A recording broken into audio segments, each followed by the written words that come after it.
They would be solved.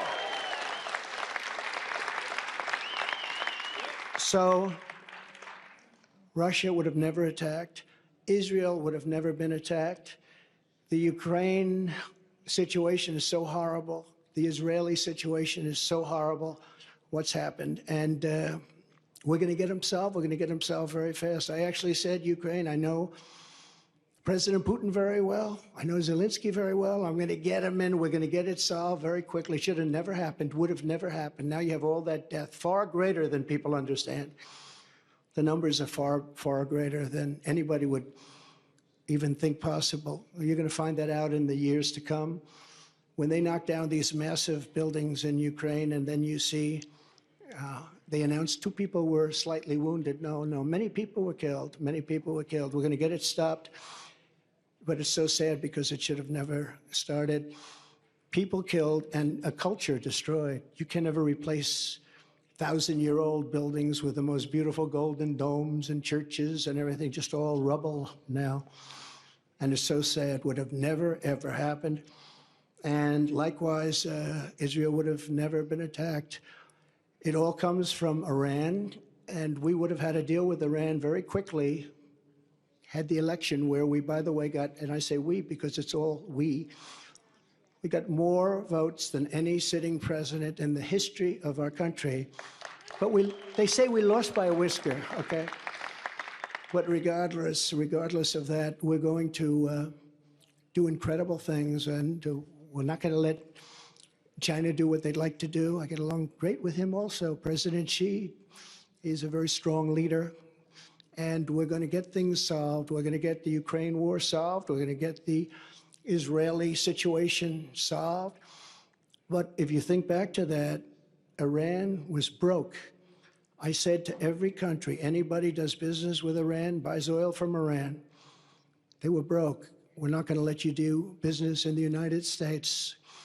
And that's the way it is. They did very little business, almost sold no oil. Nobody wanted to do that. That's a big penalty. And what happened is they had no money to give to Hamas and to give to Hezbollah.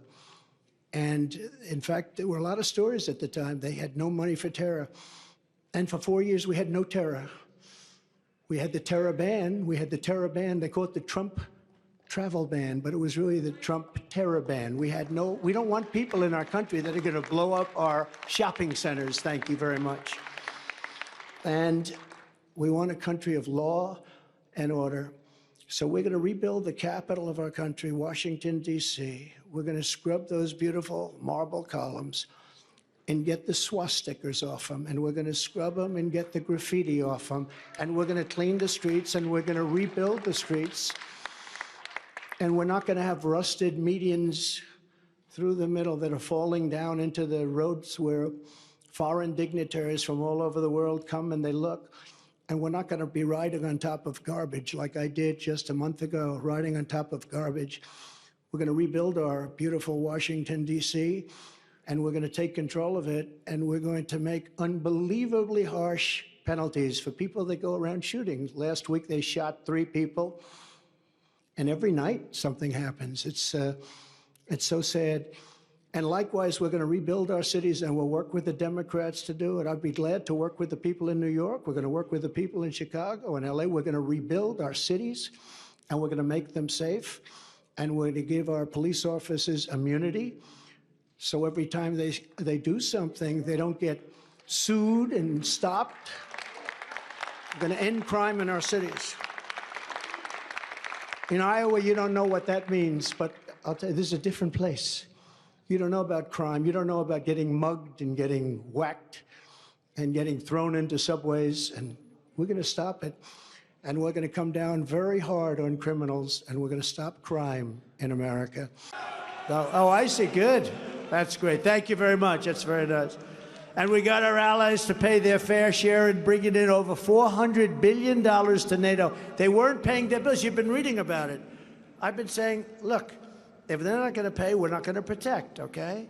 And Biden has said, oh, this is so bad, this is so terrible that he would say that. No.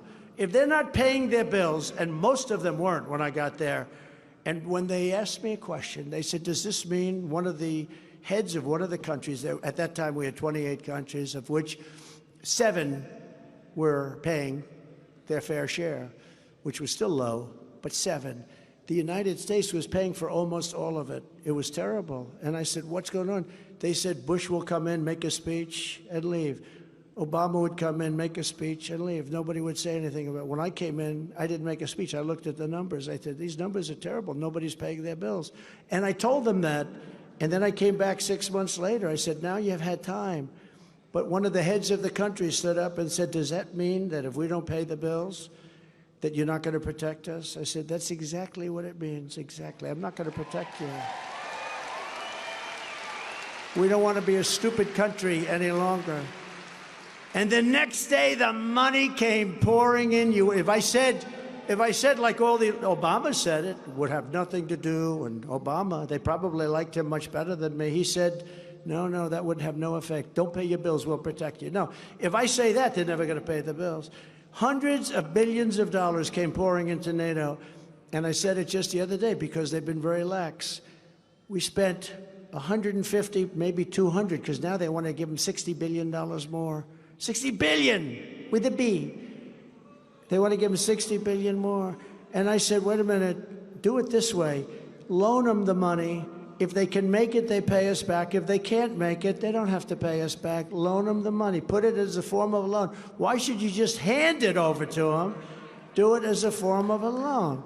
I do that with athletes. They can't quite, like a professional golfer who I think is very good. They don't have any money, but they have a lot of talent.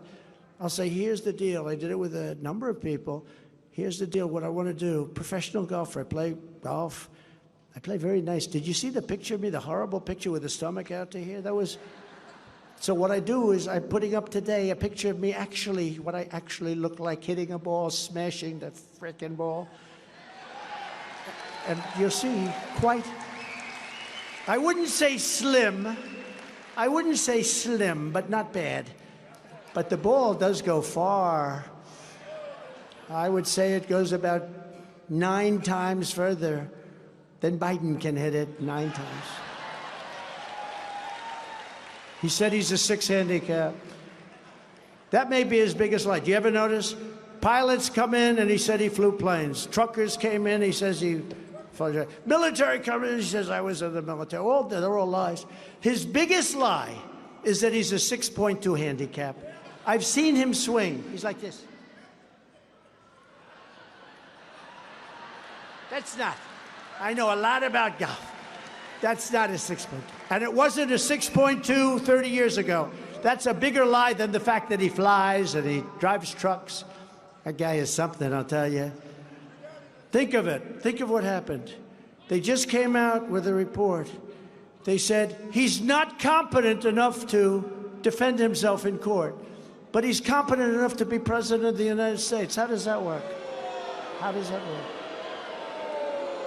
But me, I got to go through a trial, and I had a thing called the Presidential Records Act. I did absolutely nothing wrong. But I don't know. I wouldn't have liked that verdict. You can not defend yourself in court because you're grossly incompetent. You don't have any memory. You're a disaster.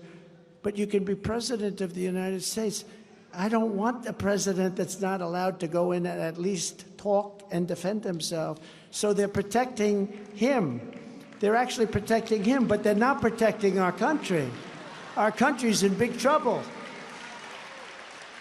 But we still have a lot to do. We're going to do things that you can't even believe. We're going to do it fast, too.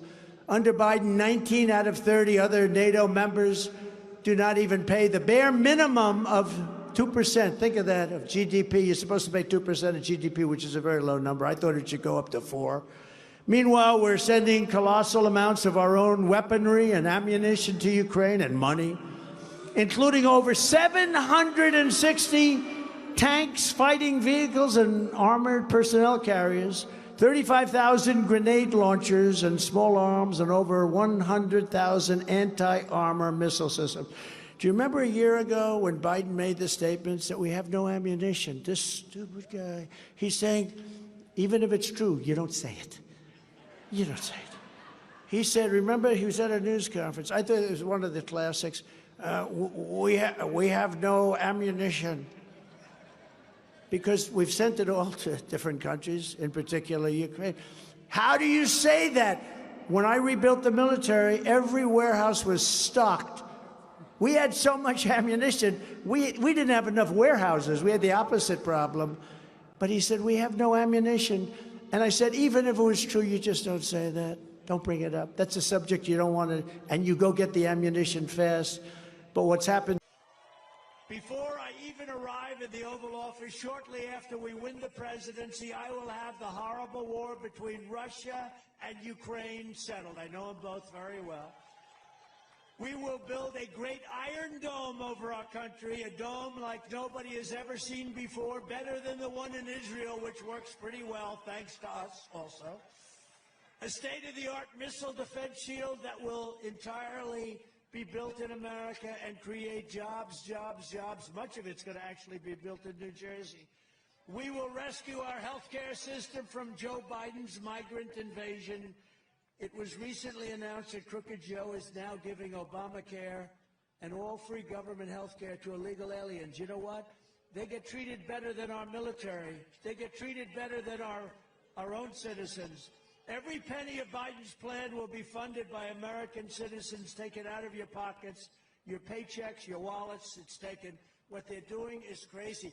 This country cannot afford this. We can't afford it. We all have a big heart. We want to take care of people, but it's not sustainable. We won't have a country any longer. I will mean, and it will be, the highest taxes we've ever had to pay, the highest premiums we've ever had to pay, and much longer waits to see your doctors. That's what's happening. It's happening with your schools.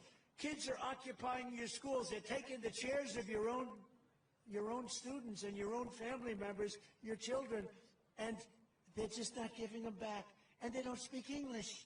They're sitting in chairs listening to a teacher talk in English, and they don't speak English. And it will mean Biden's border invasion will become even larger as the world floods over in search of all of these government benefits that we're giving people that come in illegally. And they're coming in illegally because of the benefits in addition to other reasons. According to a new study, illegal immigration is already costing New Jersey residents $7.3 billion every single year. That's $2,100 per household, more than any state anywhere in the country.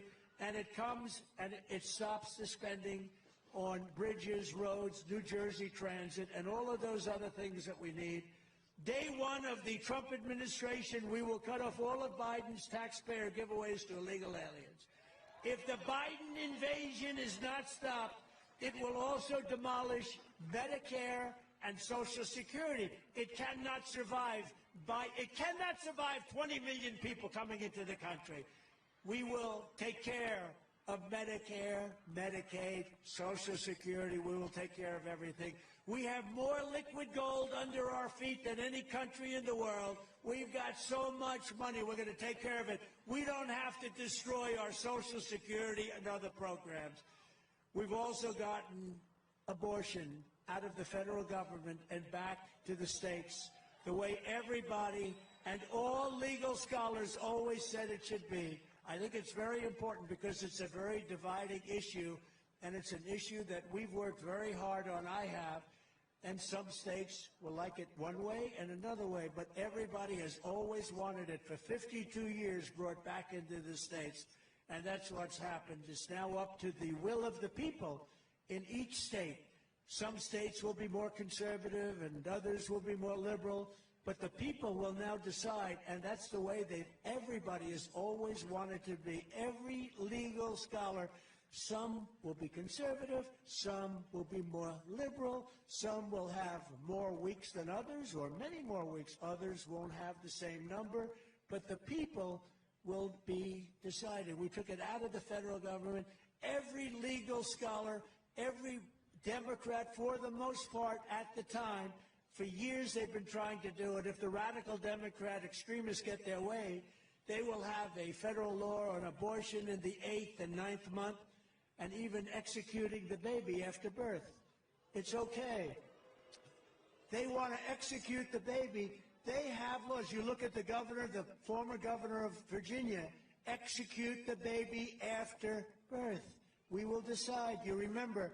But you can't do that. And the 8th month and the 9th month, they are the radical ones. Every voter has got to go with his heart and do what's right. But you also remember, you have elections. You have to get elected. So I want to just thank the 6 Supreme Court justices, Clarence Thomas, Samuel Alito, John Roberts, Brett Kavanaugh, Neil Gorsuch, and Amy Coney Barrett, for the wisdom and the courage they showed on this long-term, very contentious issue. Getting it back to the states puts the question where it belongs with a vote of the people, and over time it will work out, and it already is working out, and the country is starting to come together on this unbelievably contentious issue.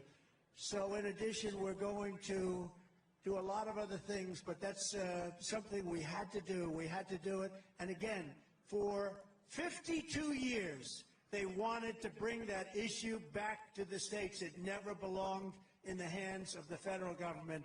And if you take a look at Ohio, they just voted a different vote than people thought. Much more liberal, you would say. Much more, as they would say, progressive. I use the word liberal. Kansas, the same thing.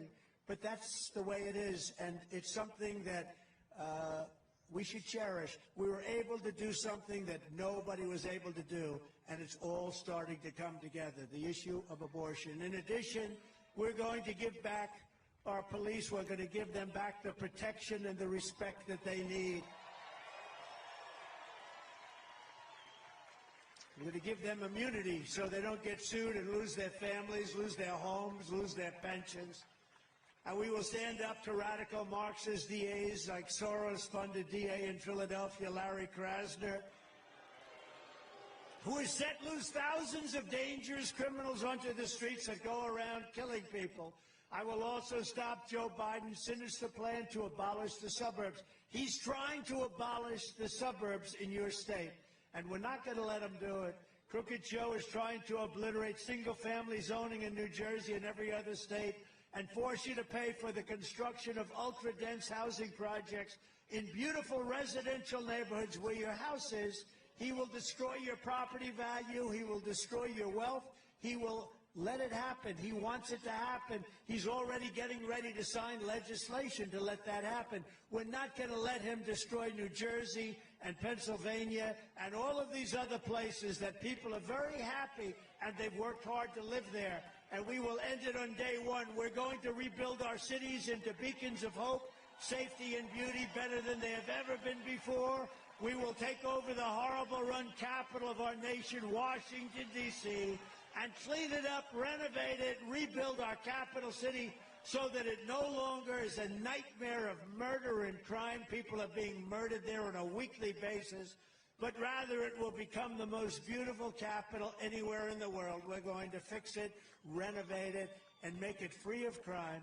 On day one, I will sign a new executive order to cut federal funding for any school pushing critical race theory, transgender insanity, and other inappropriate racial, sexual, or political content onto the lives of our children.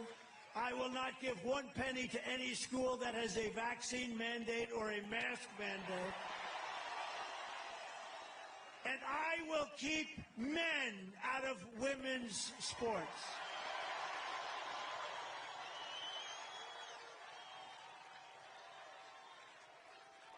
How would you like to be a woman in a woman's team and have to play something against LT? This is not going to work out well. I will fully uphold the Second Amendment. We will protect innocent life, and we will restore free speech. And I will secure our elections. We have to secure our elections. Our goal will be one-day voting with paper ballots, proof of citizenship, and voter ID. Very simple, that we have honest elections. But until then, Republicans must win. We have to win this election coming up. We want a landslide. And frankly, there's an expression I've been using. You've got to make it too big to rig. If we win by enough, doesn't matter. They can't do it. So if you want to save America, register, get an absentee or mail-in ballot, vote early, or vote on election day. It doesn't matter, but whatever you do, you must get out and vote. This year, election season begins on September 16th and goes all the way to November 5th. So it's not like just November 5th. It goes to November 5th. This is going to be the most important election in the history of our country. We will protect your ballot, but you must do your part. You must get your ballot in. We have to win. And if you can donate to cancel out the money, you have to. Look, if you can't donate, don't donate. You got to take care of yourselves. But if you can, do whatever you can for the Republican Party, because what they do is they raise so much money through different groups that are not groups that are on our side. So in conclusion, together we're taking on some of the most menacing forces and vicious opponents that our people have ever seen. We've never seen anything like what's happening in our great country. And I really have to say, in our once great country, because right now our country is not a great country. It's a country that's in trouble, big trouble. But no matter how hateful and corrupt the communists and criminals we're fighting against may be, you must never forget this nation does not belong to this. This nation doesn't belong to them. This nation belongs to, you know who? You. It belongs to you. This is your home. This is your heritage. And our American liberty is your God-given right. From Morristown to Mount Laurel, from Patterson to Pennington, and from Ocean City to Sea Isle to right here in Wildwood, New Jersey.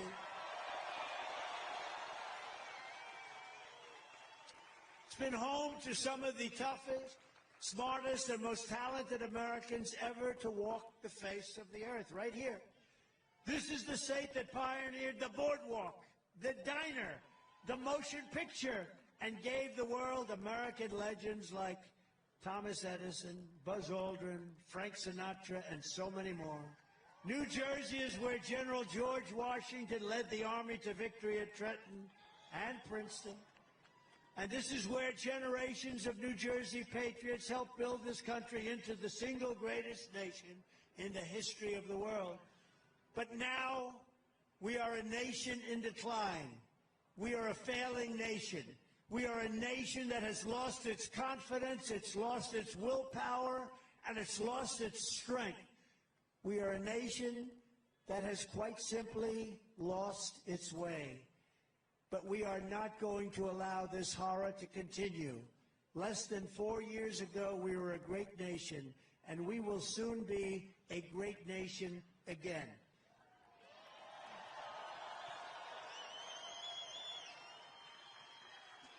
It was hardworking patriots like you who built this country, and it's hardworking patriots like you who are going to save our country. You're going to save our country. We're going to save it during this election period, during this election that goes for so long. Elections used to be one day. Now they go for 60 days, 61 days. Bad things happen. We're going to save our country. We will fight for America like no one has ever fought before. 2024 is our final battle. With you at my side, we will demolish the deep state. We will expel the warmongers from our government. We will drive out the globalists. We will cast out the communists, Marxists, and fascists. We will throw off the sick political class that hates our country, and we will rout the fake news media. We will drain the swamp. And we will liberate our country from these tyrants and villains once and for all. We are going to liberate our country. We're going to take back our country. Like those patriots before us, we will not bend, we will not break, we will not yield, we will never give in, we will never give up, and we will never, ever, ever back down. With your support, we will go on to victory, the likes of which no one has ever seen before, and we will evict Crooked Joe Biden, the worst president in the history of our country, from the White House. We're going to evict this man, the worst president by far. Jimmy Connors is Jimmy Connors is good. He's also happy. Jimmy is a very happy man, both of them, because you know what? They want him out. Jimmy Carter had a bad reputation. Right now, he is considered a totally brilliant president by comparison. Right now, he is a totally brilliant president by comparison to Joe Biden. Joe Biden's the worst in history. We have to get him out. We will not have a country left. If we have to go through years of this, even 5 months left, it's too much. It's a real possibility that they can't handle it. The great silent majority is rising like never before, and under our leadership, the forgotten man and woman will be forgotten no longer. We are one movement, one people, one family, and one beautiful, glorious nation under God.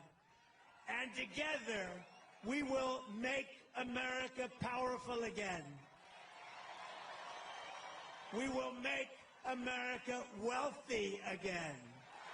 We will make America strong again. We will make America proud again. We will make America safe again. And we will make America great again. God bless you all. Let's win this state. We're going to win it. Thank you. Thank you very much. We love you all.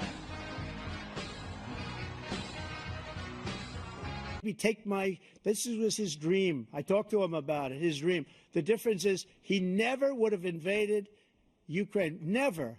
Just like Israel would have never been invaded in a million years by Hamas.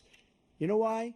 Because Iran was broke with me. I wouldn't let anybody do business with them. They ran out of money. They were broke. They had no money for Hamas. They had no money for anything. No money for terror. That's why you had no terror at all during my administration. This place, the whole world is blowing up under him. President Biden? I've never heard so much malarkey in my whole life. Look, the fact of the matter is that we're in a situation where, let's take the last point first. Iran attacked American troops, caused brain damage for a number of these troops, and he did nothing about it. Recently, not when he was president. They attacked. He said they're just having headaches. That's all it is. He didn't do a thing when the attack took place, number one. Number two, we got over 100,000 Americans and others out of Afghanistan during that airlift. Number three, we found ourselves in a situation where, if you take a look at what Trump did in Ukraine, this guy told Trump, do whatever you want, and do whatever you want. And that's exactly what Trump did to Putin, encourage him, do whatever you want. And he went in. And listen to what he said when he went in. He was going to take Kyiv in 5 days, remember? Because it's part of the old Soviet Union. That's what he wanted to reestablish, Kyiv. And he, in fact, didn't do it at all. He wasn't able to get it done. And they've lost thousands and thousands of troops, 500,000 troops. President Trump, I never come back said to you that. for 1 minute. I just want to go back to my original question, which is, are Putin's terms acceptable to you? Keeping the territory in Ukraine? No, they're not acceptable. But look, this is a war that never should have started. If we had a leader in this war, he led everybody along. He's given $200 billion now or more to Ukraine. He's given $200 billion. That's a lot of money. I don't think there's ever been anything like it. Every time that Zelensky comes to this country, he walks away with $60 billion. He's the greatest salesman ever. And I'm not knocking him. I'm not knocking anything. I'm only saying the money that we're spending on this war, and we shouldn't be spending, it should have never happened. I will have that war settled between Putin and Zelensky as president-elect before I take office on January 20th. I'll have that war settled. People being killed so needlessly, so stupidly, and I will get it settled, and I'll get it settled fast before I take office. Thank you so much. Let's move to the topic of foreign policy. I want to begin with Russia's war against Ukraine, which is now in its third year. Former President Trump, Russian President Vladimir Putin says he'll only end this war if Russia keeps the Ukrainian territory it has already claimed and Ukraine abandons its bid to join NATO. Are Putin's terms acceptable to you? First of all, our veterans and our soldiers can't stand this guy. They can't stand him. They think he's the worst commander-in-chief, if that's what you call him, that we've ever had. They can't stand him. So let's get that straight. And they like me more than just about any of them. And that's based on every single bit of information. as far as Russia and Ukraine, if we had a real president, the president that knew, that was respected by Putin, he would have never invaded Ukraine. A lot of people are dead right now, much more than people know. You know, they talk about numbers. You can double those numbers, maybe triple those numbers. He did nothing to stop it. In fact, I think he encouraged Russia from going in. I'll tell you what happened. He was so bad with Afghanistan. It was such a horrible embarrassment, most embarrassing moment in the history of our country, that when Putin watched that and he saw the incompetence, that he should have fired those generals, like I fired the one that you mentioned, and so he's got no love lost, but he should have fired those generals. No general got fired for the most embarrassing moment in the history of our country, Afghanistan, where we left billions of dollars of equipment behind. We lost 13 beautiful soldiers, and 38 soldiers were obliterated. And by the way, we left people behind, too. We left American citizens behind. When Putin saw that, he said, you know what? I think we're going to go in and maybe take this was his dream. I talked to him about it, his dream. The difference is he never would have invaded Ukraine, never. Just like Israel would have never been invaded in a million years by Hamas. You know why? Because Iran was broke with me. I wouldn't let anybody do business with them. They ran out of money. They were broke. They had no money for Hamas. They had no money for anything, no money for terror. That's why you had no terror at all during my administration. This place, the whole world is blowing up under him. If I was president, the war in Ukraine would never have happened. The October 7th attack on Israel would never have happened. The Russian nuclear submarines would not be circling Cuba 60 miles off our Miami coast. Think of it. We have Russian submarines circling Cuba, and the fake news media doesn't want to talk about it. If you were president, they'd be calling for your indictment. If Bob was president, but you could handle it, you've proven that. If anybody was president that was a Republican, they don't even talk about it. Think of it. We have Russian submarines and Russian warships in Cuba, and Cuba's right next to Miami, in case you don't know. Can you imagine? And the fake news media, those people right there with all those cameras, they don't want to talk about it.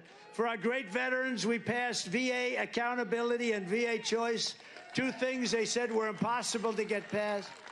And while Joe Biden pretends to be a defender of veterans, Crooked Joe has tried to rehire the sadists who mistreated our great. You know, we fired 9,000 people out of the VA because they were sadistic, they were sadists, they were hurting our veterans, they were thieves, they were crooks, they were bullies. We fired 9,000.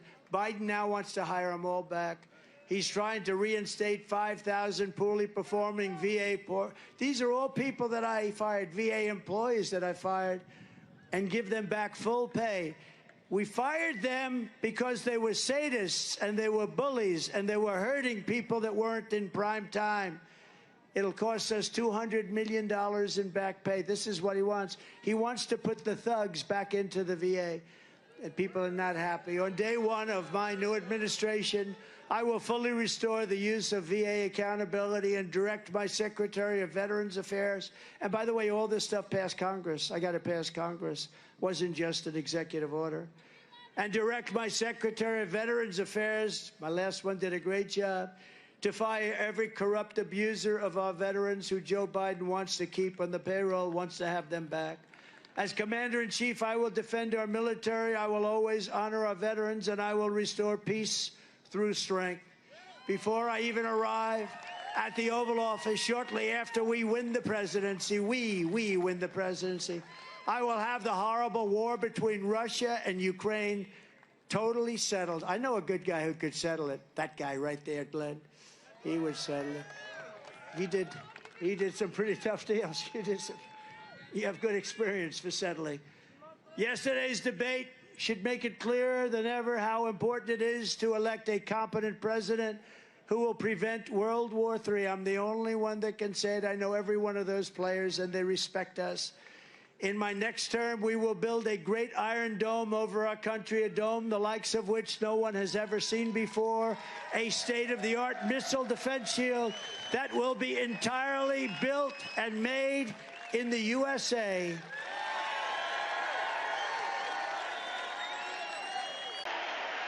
They destroyed our seniors and everyone else with their horrible inflation. And then they give you small dollars with Social Security and they want you to pay tax. I don't know. We don't need it. We can do it. We have so much else, including that liquid gold. Oh, we're going to go hunting for liquid gold. We will cut wasteful and unnecessary spending, and we will terminate the Green New Scam and spend that money on roads, bridges, real infrastructure, and paying down debt. No fake infrastructure that has caused massive inflation with no benefit whatsoever to our population. I will settle the war in Ukraine, and I will end the chaos in the Middle East, and we will restore peace through strength, and it will happen quickly. I will have that war ended before I go to the White House on January 20th. I will have the war in Ukraine ended as president-elect.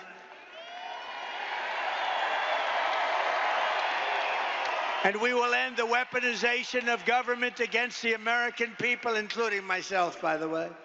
They've weaponized the government against the political opponent. Can you imagine? But you just saw we won the big case down in Florida. Everyone said, oh.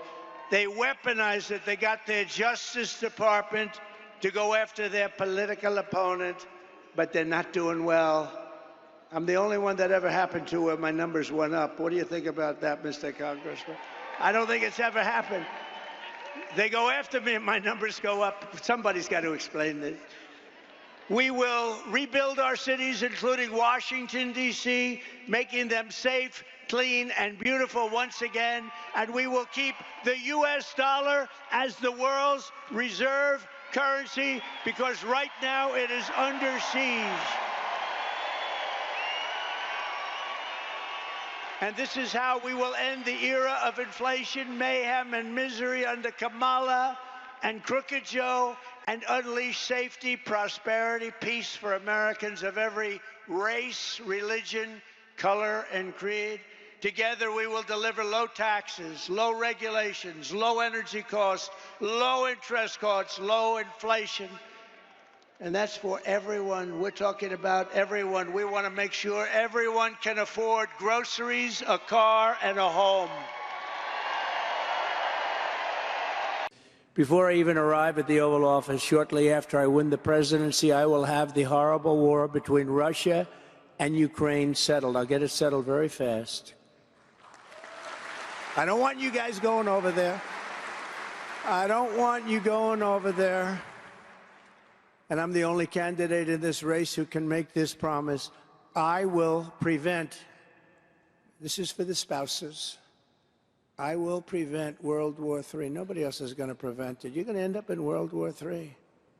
Look at what's going on right now with Ukraine. They're surging into Russia.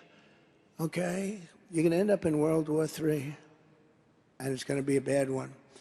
When I'm president, America will be respected again, respected like never before. They were respected 4 years ago. You know, Viktor Orban from Hungary, prime minister, he's known as a very tough leader, tough man, good man, but a tough man, one of the toughest in Europe. And they asked him a little while ago, why is it that the whole world is blowing up? He says, because President Trump isn't the president of the United States. If he were the president of the United States, none of this stuff would be happening right now. None of it at all. And I believe that's true. That's true. For that to have happened is crazy. I'll take immediate action to restore our depleted military. You know, we don't have any ammunition again. Do you remember when I first came in? They said, sir, right? I see that guy. Sounds like you were pretty much involved with trying to fill it up. I like that guy. I don't know who the hell he is. Stand up. Let me see. Stand up. He's like central casting. But that's, come on, stand up right there. That's good. I like that guy. It's true, though. True. We had no ammunition. I took over. They came to me, sir, how are we doing militarily? We have a problem, sir. What is it? We have no ammunition. That's a lousy thing. You know, you're running a country, we got enemies. And, you know, if you have the smart president, you'll be able to do fine. But you don't want to tell your enemy you have no, I don't want to tell President Xi of China we don't have ammunition. But before that, they came out with a report, before I got there, saying that the United States has no ammunition. I said, who would release a report like this? Even if it's true, you don't talk about it, right? We do a lot of reports that are stupid reports, like a report that came out a couple of weeks ago that we would lose in a war with China. You saw that report? We're not going to lose in a war with China. That we would lose in a war with China. How stupid are these people that would put a report like that? If you feel we're a little weak, you got to strengthen it up. But you don't do reports that we're going to lose to China in a war. Stupid people do that, like the people that are in office right now. So I had, and you will say it, I had ammunition. We had so much it was coming out of our gills, right? I had ammunition. Oh, I said, what the hell do we do with all this ammunition? We had so much, and now we don't have ammunition again. We gave it all away to different groups, but mostly into Ukraine, and we don't have ammunition. We had so many missiles, we didn't know if we could fire them all. We had to hire teams of people, even the concept, we had so much. Warehouses were full. We took new warehouses. And now we're back to a point where we have no ammunition again. These people are just so destructive. So, you know, I always look for good words. Highly sophisticated, highly educated. I like sophisticated words, but there's only one word I get. Stupid. They're stupid people. I'd like to say, I guess you could say incompetent. Sounds maybe a little better. I don't know. Which is better, being stupid or being incompetent? Because they're both. So we have no ammunition again, but we'll get it taken care of. Boy, oh boy. Can you imagine if they wanted to go after us? Can you imagine that? And we're saying they have no ammunition. This was just released a little while ago. We give so much of it away. We never get anything for it either. You know, Europe, by the way, is much more and should be much more concerned, obviously, with the Ukraine situation than us. But we've spent $150 billion more. Why do we spend $150 billion?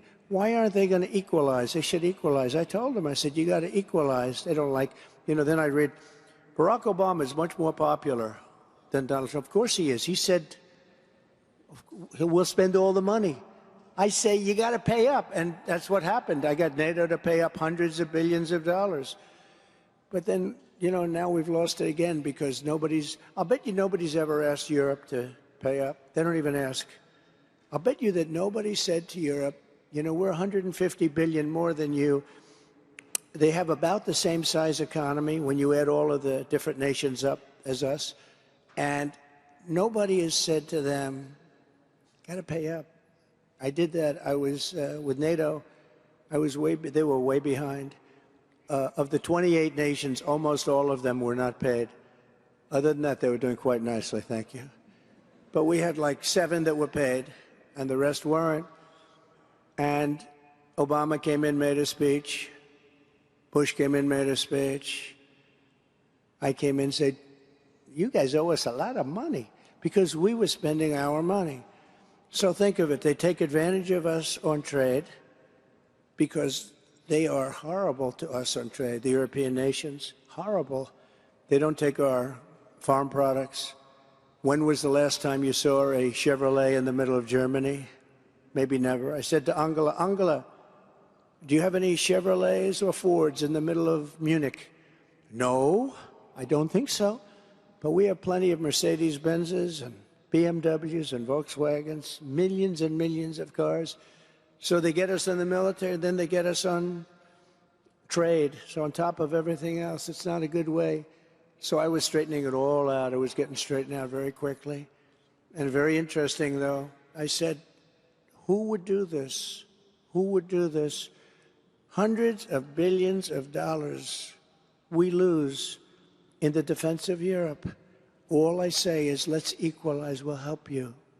But you owe us $150 billion. And during one meeting, I remember NATO, one of the heads of one of the countries, I won't embarrass him by saying which one, but we had 28 countries gathered around the table. It was sort of a semi-secret meeting, which nothing's secret in this world, but some of the press didn't want to report it because it was a good story. But one of the leaders stood up and said, "So does that mean he wasn't paid? He owed us billions. Does that mean if we don't pay you, you're not going to defend us against Russia?" I said, "That's what it means. Are you saying you're delinquent?" "Well, I don't know about that word. That's a real estate word. Very simple word. It means you're not paid." "You're saying you're delinquent?" "Yes, let's say we're delinquent. Will you defend us?" I said, "Absolutely not." I took so much heat from the fake news media. Now, if I said, "Yes, I will defend you," they're not going to pay. What happened is hundreds of billions of dollars came pouring in because I said that. Hundreds of billions of dollars came pouring in. And they have money, but this should not be happening. This mess that's going on over there now is very dangerous, and it shouldn't be happening. I'm the one that got them the money. Literally hundreds of billions of dollars came right in. Guys that were not paying for years, but other presidents never even asked them for the money. They'd make a speech and leave. I was getting ready to make a speech. I said, "Let me see some statements." I looked at them and said, "Nobody's paying. We paid for everybody. We were keeping it solvent." You have said you would solve this war in 24 hours. You said so just before the break tonight. How exactly would you do that? And I want to ask you a very simple question tonight. Do you want Ukraine to win this war? I want the war to stop. I want to save lives that are being uselessly, people being killed by the millions. It's the millions. It's so much worse than the numbers that you're getting, which are fake numbers. Look, we're in for 250 billion or more because they don't ask Europe, which is a much bigger beneficiary to getting this thing done than we are. They're in for $150 billion less because Biden and you don't have the courage to ask Europe like I did with NATO. They paid billions and billions, hundreds of billions of dollars when I said, either you pay up or we're not going to protect you anymore. So that's maybe one of the reasons they don't like me as much as they like weak people. But you take a look at what's happening. We're in for 250 to 275 billion.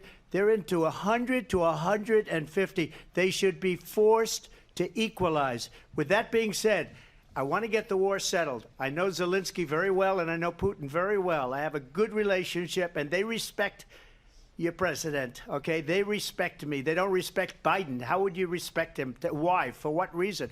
He hasn't even made a phone call in 2 years to Putin, hasn't spoken to anybody. They don't even try and get it. That is a war that's dying to be settled. I will get it settled before I even become president. If I win, when I'm president-elect, and what I'll do is I'll speak to one, I'll speak to the other, I'll get them together. That war would have never happened. And in fact, when I saw Putin after I left, unfortunately left because our country has gone to hell.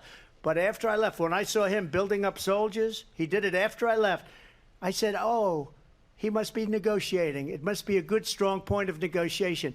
Well, it wasn't, because Biden had no idea how to talk to him. He had no idea how to stop it. And now you have millions of people dead, and it's only getting worse, and it could lead to World War III. Don't kid yourself, David. We're playing with World War III, and we have a president that we don't even know if he's... Where is our president? We don't even know if he's a president. And just to clarify they here... They threw him out of a campaign like a dog. We don't even know. Is he our president? But we have a president, Mr. President, that doesn't know he's alive. Your time is up. Just to clarify in the question, do you believe it's in the U.S. best interest for Ukraine to win this war, yes or no? I think it's the U.S. best interest to get this war finished and just get it done. All right. Negotiate a deal, because we have to stop all of these human lives from being destroyed. I want to take this to... In any country, there's never been an invasion like this. There's never been a border like this. No matter where you go in the world throughout history, there's never been a border like this. And the fake news media will correct me if that's the case. I'll tell you what, there's never been anything like what's happening to our country in history, because no leader of a country is as stupid as the two people that are leading our country. In fact, our leadership, if you think about it, is non-existent. I mean, Where's Biden?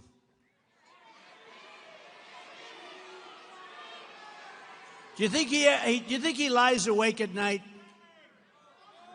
turning and tossing on finding a way to stop the horrible war between Russia and Ukraine? I don't think so. He hasn't spoken to Putin in years. I will get that war settled as president-elect.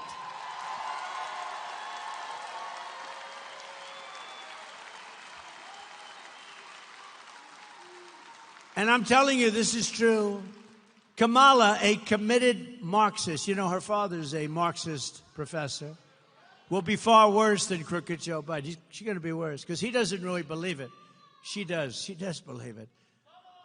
And she'll go back to no fracking and all the other things we talked about. She'll go back to them on day one.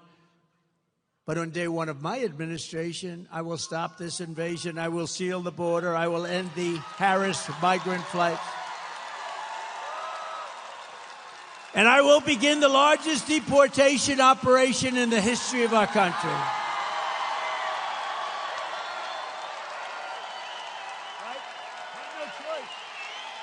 We have no choice. Trillions of dollars. That's what caused all of the inflation. Those two things. I will settle the war in Ukraine, and I will end the chaos in the Middle East, and I will prevent something that nobody else will be able to do. I will prevent World War III, and you are very close to World War III. Biden and Kamala got us into this war in Ukraine, and now they can't get us out. They can't get us out. I watched him. We will win. We will. He's been saying that for 3 years. Every time Zelensky comes to the United States, he walks away with $100 billion. I think he's the greatest salesman on earth. But we're stuck in that war unless I'm president. I'll get it done. I'll get it negotiated. I'll get out. We got to get out. Biden says, we will not leave until we win. What happens if they win? That's what they do, is they fight wars. As somebody told me the other day, they beat Hitler. They beat Napoleon. That's what they do. They fight. And it's not pleasant, but, you know, we've given them close to $300 billion. And you know what Europe has given them? Which is approximately our size when you add up the countries together. Their economy, it's very close to our size. They've given them like a small fraction of that number, just a small, very small fraction. And we have an ocean separating. It's much more important for... Now, why aren't they? You know why they are? Because Biden has never even asked them. I guarantee you. Do you think Biden lies awake at night thinking, how are we going to get Europe to pay? No, he goes to sleep. Here's a guy can sleep on the beach. How do you sleep on the beach when you have cameras on? I will never sleep on the beach in front of live television, I promise. No, the other day he was out cold. I said, is he sleeping? I don't know. I don't know. Maybe it's a great thing. If you're able to sleep with live television going, somebody told him he looks great in a bathing suit. You know, when you're 82, it's never too pretty. And I love 82-year-olds, but when you're 82 in a bathing suit, I don't know, you know. But he actually was stone cold out. You got to give him credit, though, you know, because anybody that can do that, I find it very hard to sleep. I get so many ideas. I'm thinking all the time. This guy just goes out. Lies down, goes out. Pictures of him. It's pretty sad when you think about it, right? We will, you know, we laugh, but it's sad. And nobody told us he was cognitively impaired. She didn't say it. She didn't say it. And that puts our country at great danger, because President Xi is at the top of his game. All of these guys that we're competing against are all at the top of their game. He's not. He hasn't been for a long time. And that puts us at great risk and great danger. We will rebuild our cities, including Washington, D.C., making them safe, clean, and beautiful again. And we will keep the U.S. dollar as the world's reserve currency.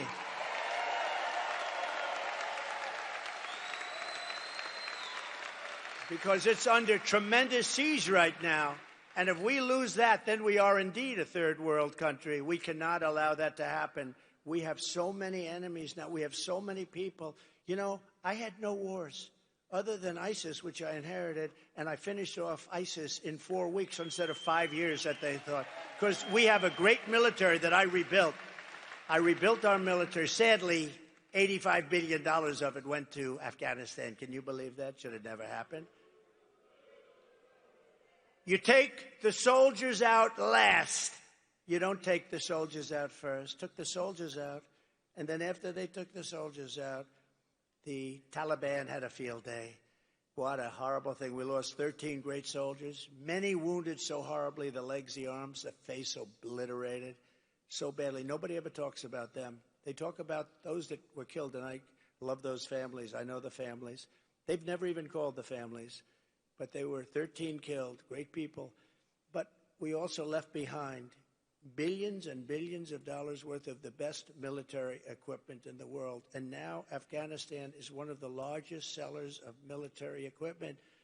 777,000 rifles and guns, 71,000 vehicles, many of them armor-plated. But you have to see goggles and planes and tanks. What the stupidity of these people. We have to get back to a country again. We have to be respected. They laugh at us all over the world. They're laughing at us. And you know what they're really laughing at? Kamala, because they can't believe that she's going to be president. They can't believe. You talk about cognitive problems? She's got bigger cognitive problems than he has, in my opinion. This is how we're going to end the era of inflation and mayhem, misery. Under Kamala and Crooked Joe, we had such misery. Think about what we've been through with the inflation, with the wars all over the world. Prime Minister of Hungary, Viktor Orban, strong man, really a great leader, didn't allow anybody into his country. He said, no, I don't want people blowing up our shopping centers. I don't want people killing our people.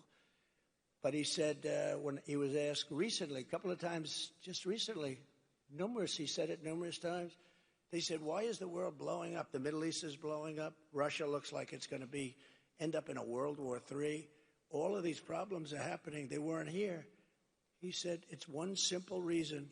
Donald Trump isn't president. You make Donald Trump president of the United States. Nobody understood him. Everybody was afraid of him. They feared Donald Trump. I don't want to be the one. He said it. I didn't say it because it sounds sort of, but he said it.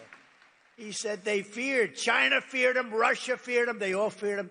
We had no problems. Russia was never going into Ukraine, and they didn't. For 4 years, they didn't. When I left, they just went in. It was the apple of his eye. I know him very well. Had a good relationship with him, especially since the hoax created by Hillary and Shifty Adam Schiff and all these people, these lowlifes. And you know the danger, by the way, you know the danger that that kind of stuff causes our country? Tremendous risk. Fortunately, it worked out fine, but there's tremendous risk when you start doing that crap, all made up stuff, made up stories, a fantasy on day one. Look at the war in Ukraine, and I think it's something we have to have a quick discussion about because the president of Ukraine is in our country, and he's making little nasty aspersions toward your favorite president, me. But take a look at the war happening right now in Ukraine. It would have never happened if I were president to start off with. And there didn't even have to be a settlement. It wouldn't have happened, period. Russia wouldn't have gone in. I spoke to Putin about it a lot. I got along very well with Putin. I spoke to him a lot. You know, I was the one that ended the pipeline, Nord Stream 2, in Europe going to Germany. And he said that was a bad thing. That was the biggest job. Then they say how nice I was to Russia. No, I wasn't nice, but we got along. We had a good relationship, which is a good thing, not a bad thing. But what's happening in Ukraine is a very serious matter.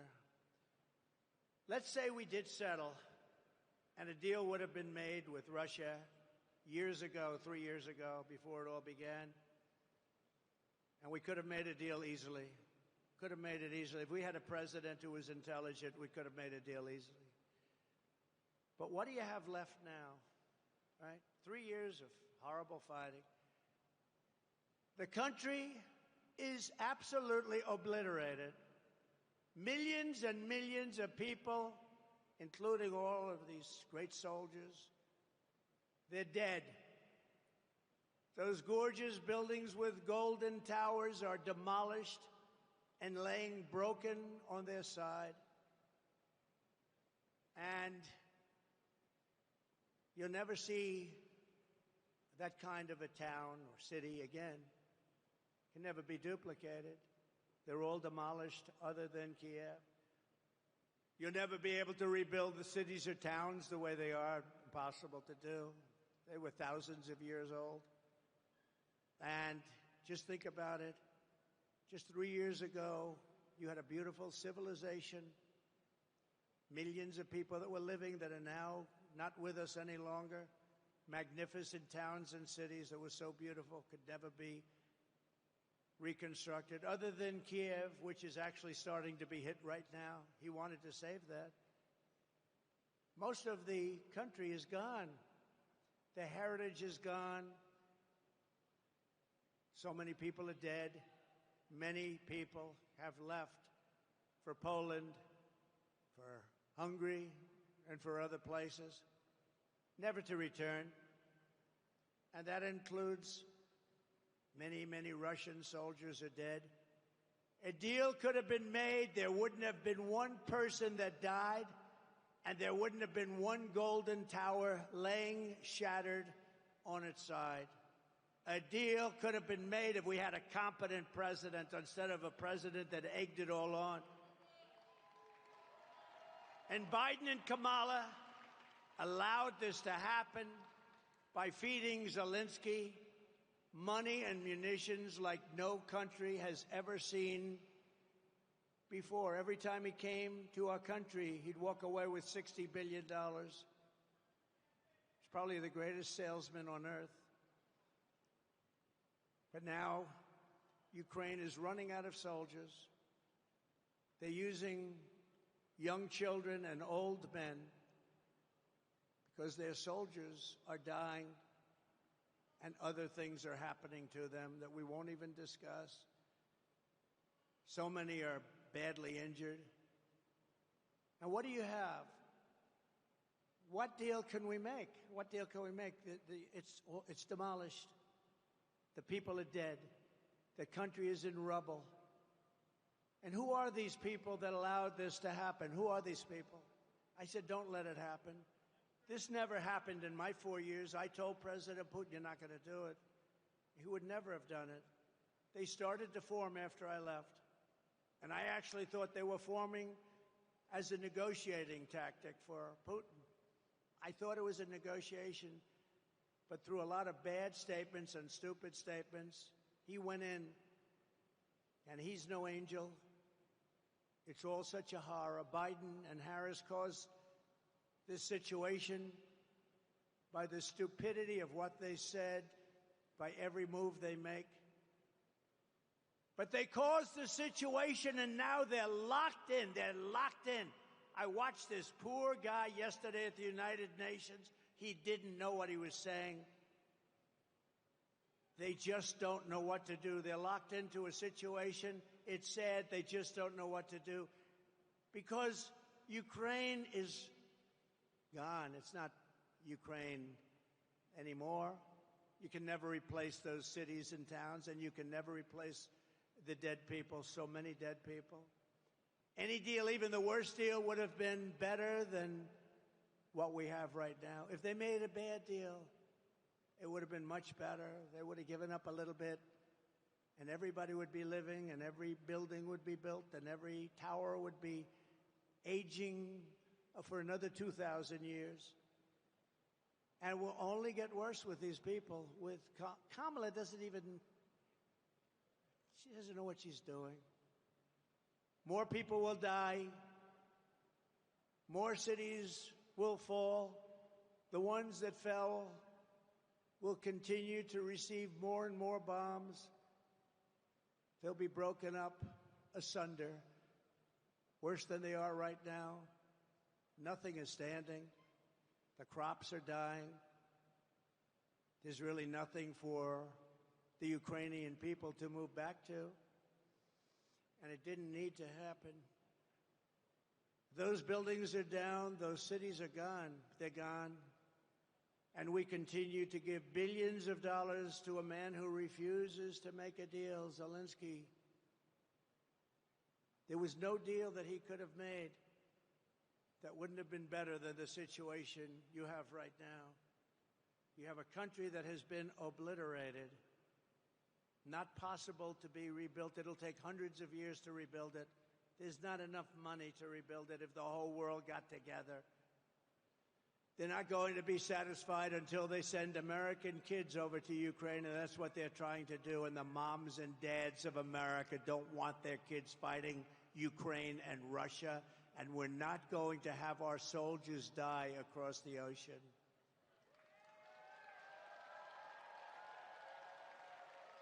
I will restore, as I did for 4 years, the only president in 81 years, they say, no wars. Hillary Clinton said, look at him, look at him. He'll immediately start wars. No. Then she said, look at his rhetoric. He's going to start wars. I said, no, my rhetoric is going to keep us out of wars. And that's what happened. I kept you out of wars. My rhetoric kept you out of wars. I stopped wars from happening. If it were somebody else, they would have gotten 5 Nobel Prizes. I never even got a mention, and I wouldn't, because I happen to be a different kind of a person, and the fake news treats me much differently than they treat other people. Obama got a Nobel Peace Prize, and he didn't even do it. He said, why did I get it? He had no idea. It was immediate as soon as he walked into office, practically. He didn't do anything. What I've done is incredible. The Abraham Accords alone, incredible. But they haven't done anything with it. We would have had every country just about in the Middle East signed into the Abraham Accords, but the Abraham Accords brought peace. We would have had total peace in the Middle East. But I don't care about that with the Nobel Prize. I had so many people, you should get the Nobel Prize. I said, don't worry about it. They don't get the Nobel Prize to certain people. But these are the people that get things done. These are the people that understand strength, and they understand peace, because we will restore peace through strength. We will rebuild our cities, including Washington, D.C., making them safe, clean, and beautiful again. We will keep the U.S. dollar as the world's reserve currency.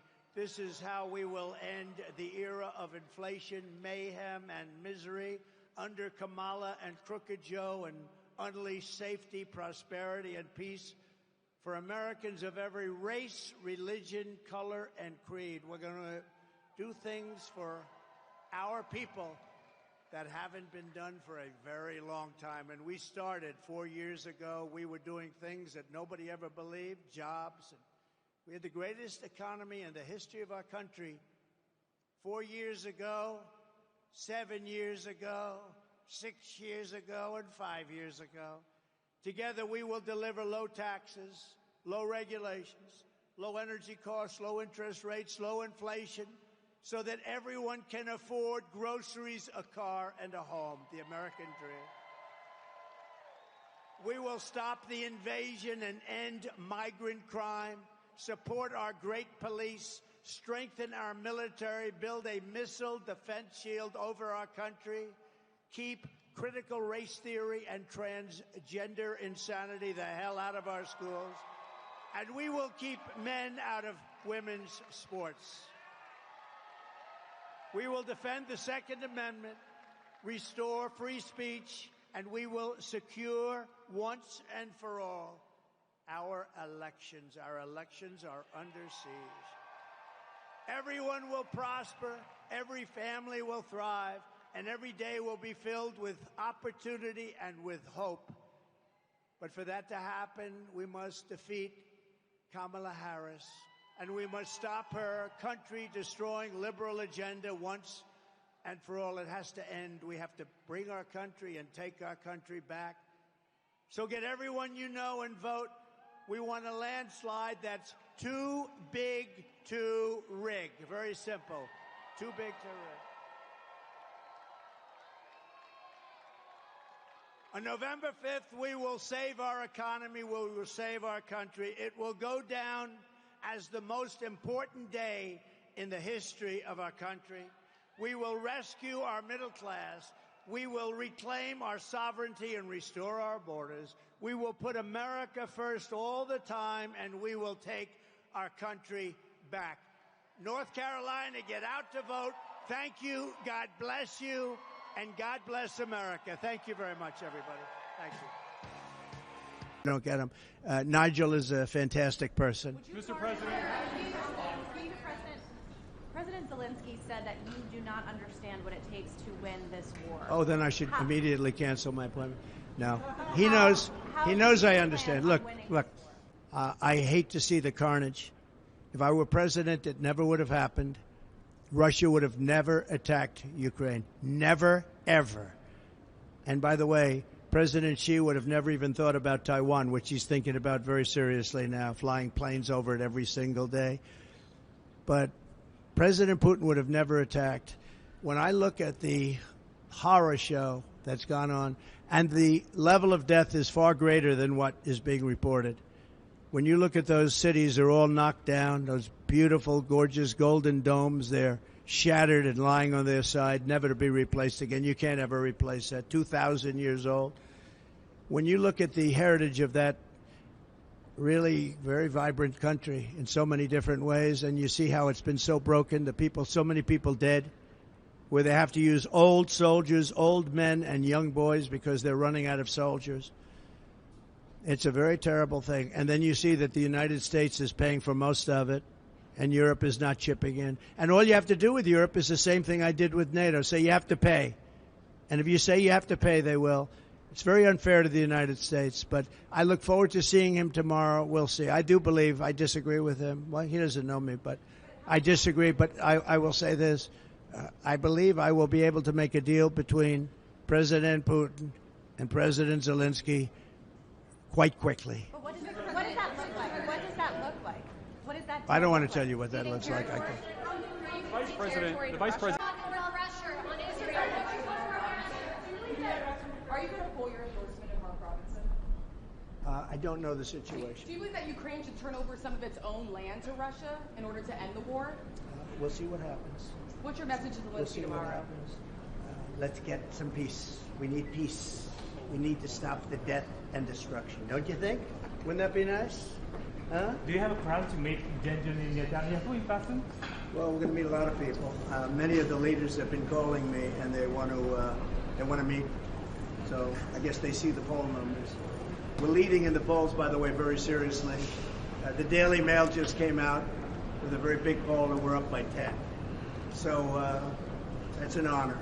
But we have no choice. If we don't win this election, we're not going to have a country. Thank you very much.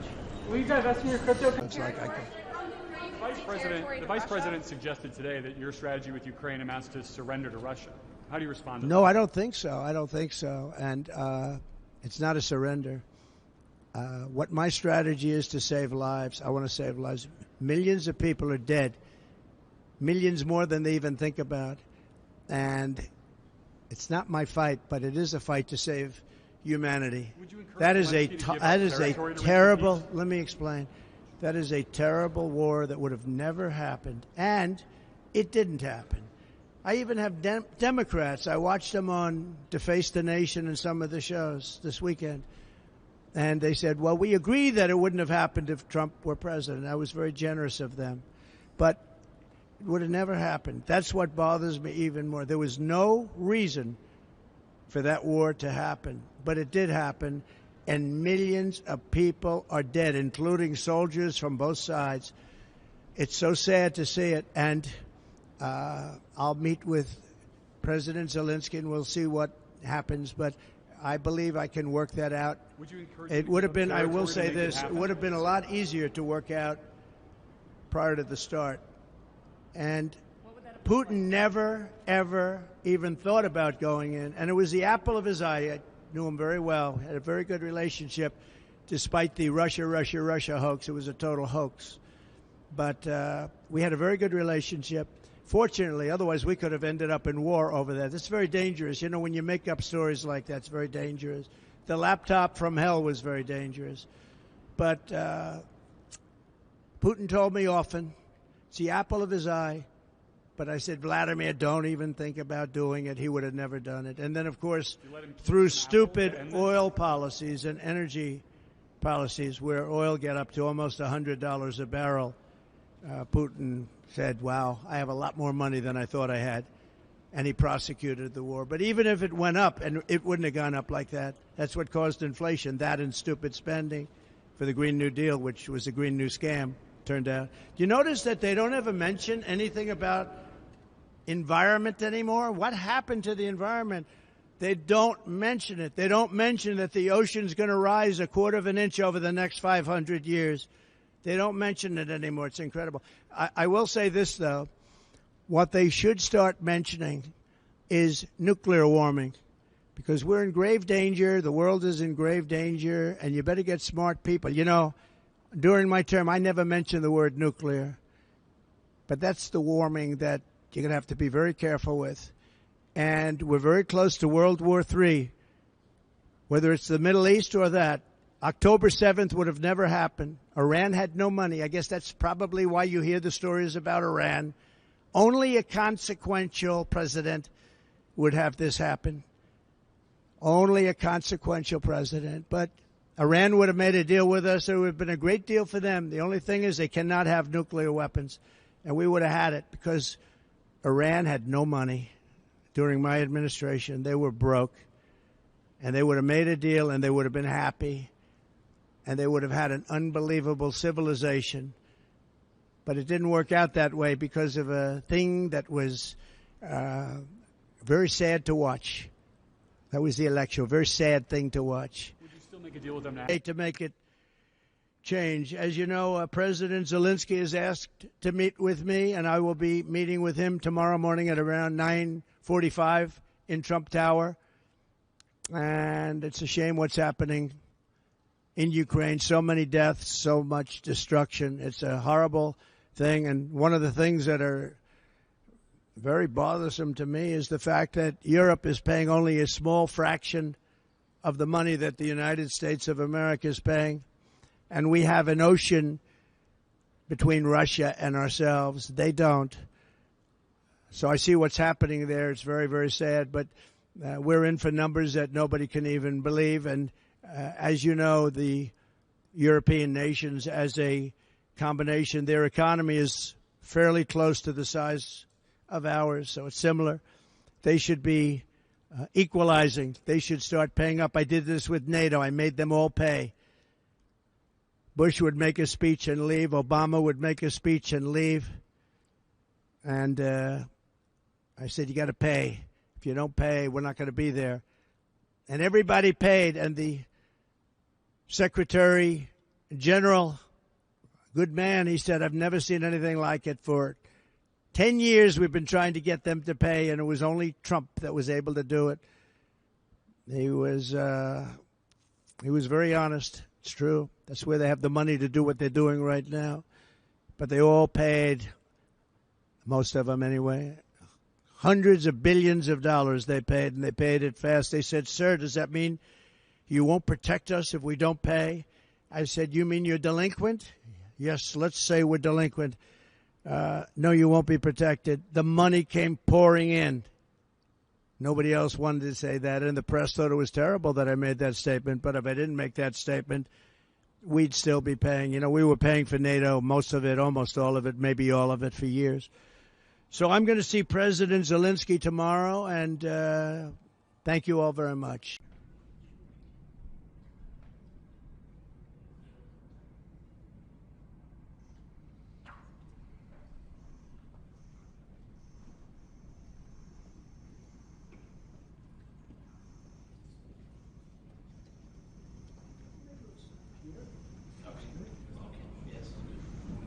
Well, thank you very much. It's an honor to have the president with us. And he's been through a lot. He's been through a tremendous amount, like probably nobody else, almost nobody else in history, if you really get right down to it.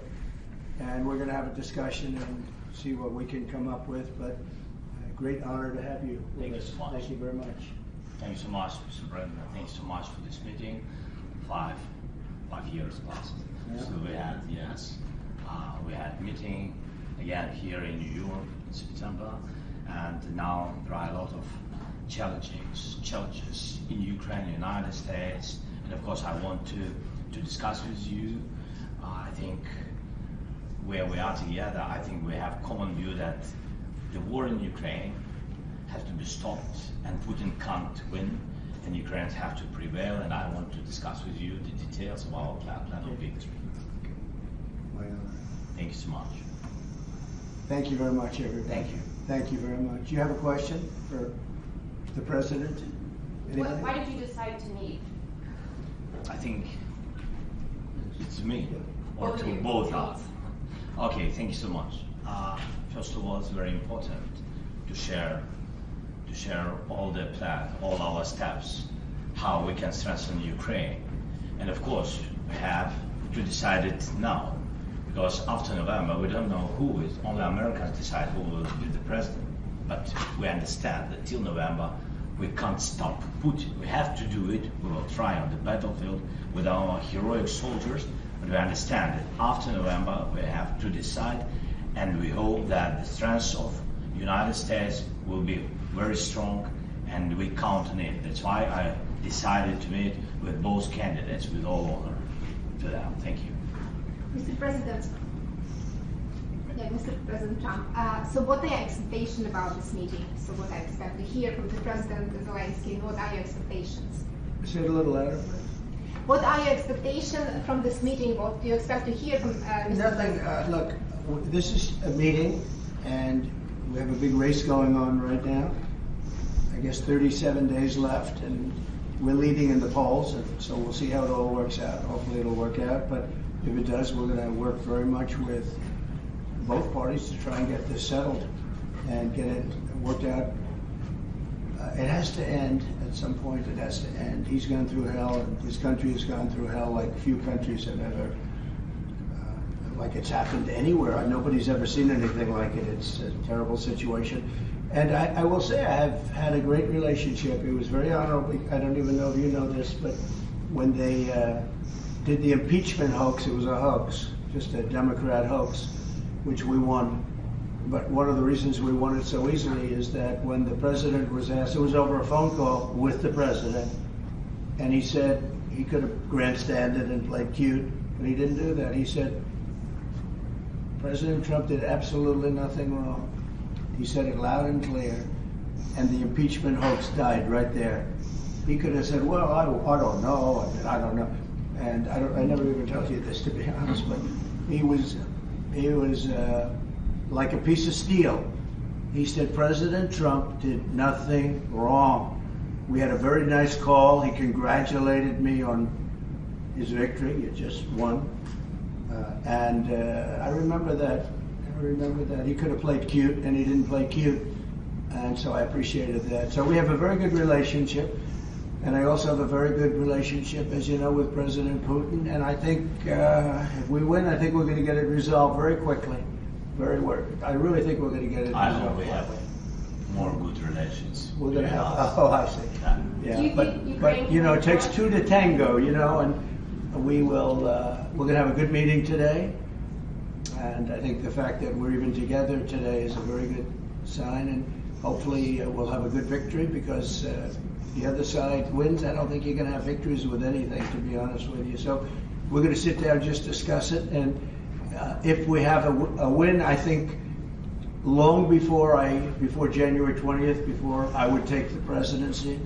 It's January 20th, but long before that, I think that we can work out something that's good for both sides. It's time, and by the way, the president knows that too. He wants to get something done. He doesn't want to do this. And so we look forward to having them. I mean, I look forward to being with him. But what I said is true. He was a piece of steel. He gave a very honest, straight answer, and that it really essentially ended the impeachment hoax. And I appreciated that. Thank you very much, everybody. Thank you, Brett. Thank you, Brett.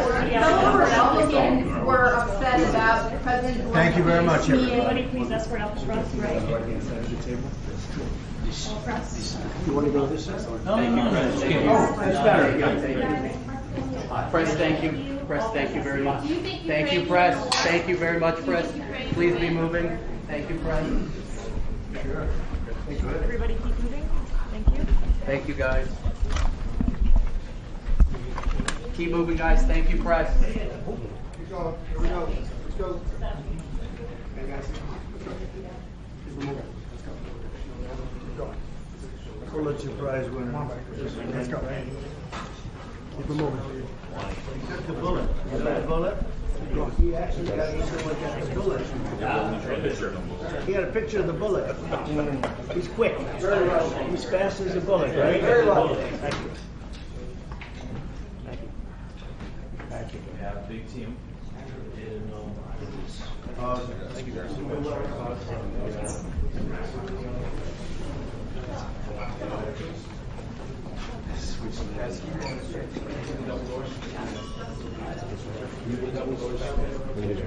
guys, I need all the press to come with me. No, you guys need to go. All press, wait on the elevator. Zelensky to be prepared to cede some of Ukraine territory? I didn't say anything because I think it's too soon. I listened, but I think a deal is there to be had. Absolutely, that's what I do. What I do is I make deals. Do you think that that's what a deal will have I think to that he will make a deal, and I think, look, it would have been a lot better before because the cities now are all blown up. I mean, they're all blown up except for Kiev. You have the cities are those beautiful golden towers. They're ancient gold. They're all laying on their sides, smashed to smithereens, right? The cities are, many of them are just gone. It would have been so great. Would have been so great. Number one, it wouldn't have happened. I wouldn't have had to make a deal. Putin never would have gone. I talked to him. It was the apple of his eye. I talked to him a lot about Ukraine. I mean, it was the apple of his eye. You know, he said this used to be a part of the Soviet Union. It used to be a part of Russia. But he had a whole history going. It was something he would have never done it. He would have never done it with me there. I mean, I can't speak for the future. Probably would have done it. Eventually, he would have done it because he wanted it. But this was something that was very important to him, but he would have never done it. And, you know, honestly, he never did do it. And there was never even a threat of him doing it. But I'll get something done. I know both of them. I know both of them very well.